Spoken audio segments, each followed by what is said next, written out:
anytime there's any kind of altercation, and even in cases of self-defense, which obviously you have a legal right to defend yourself, if there is a weapon involved, even though you're lawfully able to carry certain weapons, almost always that person gets charged. It seemed like the first thing they went off was the level of injury, which grams were visible, there were cuts, so there's blood, and everybody gets, I think, a little bit excited about, gore. So they kind of picked their victim, and then the investigation sort of went down that pathway.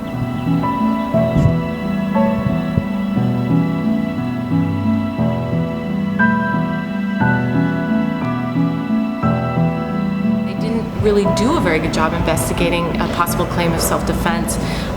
Statements were taken from witnesses who supported Mr. Harper's version and not our client's. And then when Jared was interviewed by police, again, he was cooperative, he was upset. He told them it was self-defense, that he was afraid for his life, and somehow that entire interview was not recorded or captured on audio when all the other witnesses there were audio taped when they spoke with police.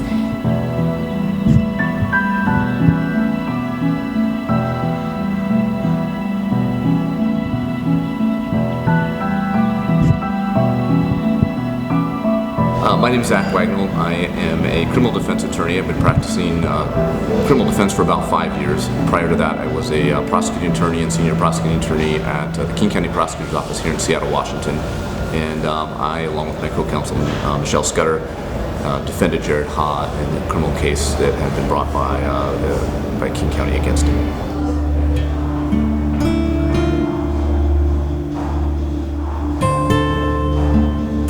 Jared was arrested after an altercation at a party, and he was immediately taken to jail.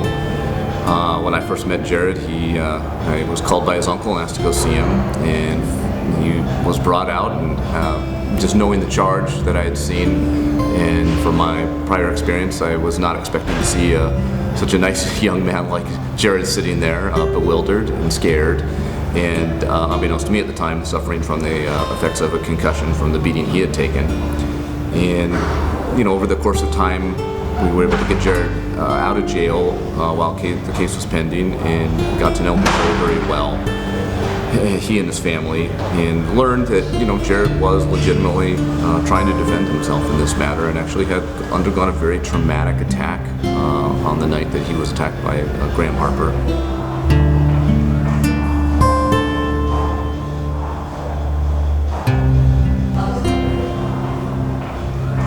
It was very unique. I mean, as I said, Mr. Wagnall knew the family, met Jared, introduced me to them when I came onto the case. We deal with a lot of clients in this profession. This was completely different than any case I think either of us had handled, in that, just getting to know the entire family, making decisions, running, information, facts about the case through them. Just a very nice, thoughtful family, very supportive and caring about Jared, who's also just a very intelligent, thoughtful young man. We had complete confidence in putting him on the stand that he would be truthful and appear very well in front of a jury, which honestly isn't always the case in this profession. But I think we all forged a very tight-knit bond that, by the time it came to trial for Zach and I mean, this was not ever about money. It was very much, we believed in our client. We knew Jared was innocent, and it just became very personal. They were family at that point.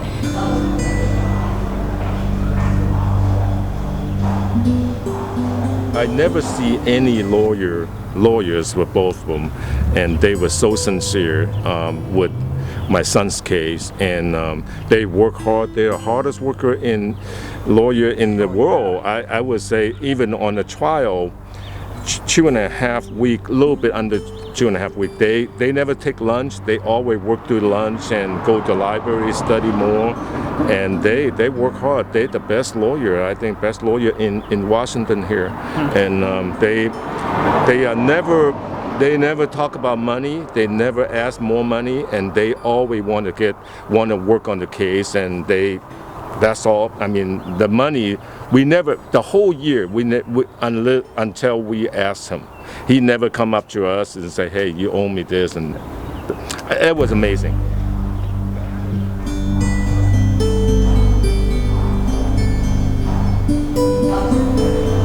brought on as the case was set for trial, and so we began preparing for the criminal trial. You know, in a self-defense case, you know, as an attorney, you essentially almost always are going to have to put your client on the stand. And that means, you know, for any just normal person, you're going to be nervous. There are issues. Some people don't come off very well. Some people, you know, you just have a lot of concerns about.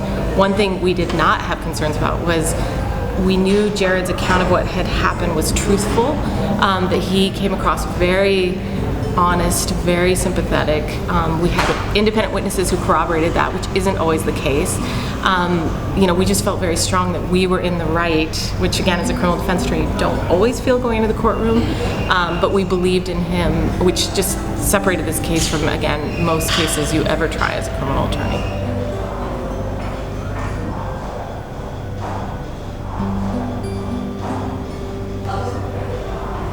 What I didn't quite realize from the outset was how strong of a self-defense case. It was initially portrayed, and certainly portrayed in all the media, as a situation in which Jared was attacking these girls, these women at school, and that this man had run out to protect these girls and stepped in front of them and stopped this horrible assault that Jared was committing. But it was not long after reading the police reports, even just the initial police reports, that we realized that there was a big difference between the story that Graham Harper was telling and what all the other witnesses were saying. And what became very clear very quickly was that Jared Ha had gotten into an altercation with some individuals and gotten out of it and left the scene, and that this man, Graham Harper, who was a 240-pound bodybuilder, chased Jared down and started really, you know, beating him up very badly, including grabbing him and slamming his head into a car. And it wasn't until after that that Jared had actually used a knife to defend himself. And so once we began looking at all the witness statements, and then more importantly, re-interviewing them with the angle of trying to get the full story, we started to realize that, you know, this wasn't just a viable self-defense case. This is exactly what had happened in this instance.